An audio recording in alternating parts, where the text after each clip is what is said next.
Non స్టాప్గా ప్రార్థన చేయడం రావట్లేదా? దిగులు పడకో, స్తోత్రాలు చెప్పు అంతే. మనకి శాంతంగా నచ్చిన పేర్లు యేసుప్రభు నీకు ఎన్ని తెలుసు? ప్రభు యేసు అని చెప్పు, యేసు ప్రభు అని చెప్పు, తప్పేముంది? స్తోత్రం చెప్పండి గట్టిగా, హల్లెలూయా.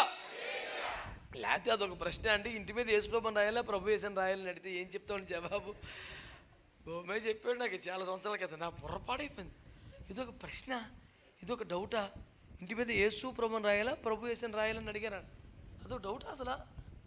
అదో ప్రశ్న. ఎక్కడన్నా ప్రశ్నోత్తరాల సమయం పెడితే నేను మట్టుకు పెట్టను, ఎందుకంటే ఎలాంటి అడుగుతారని టెన్షన్ నాకు.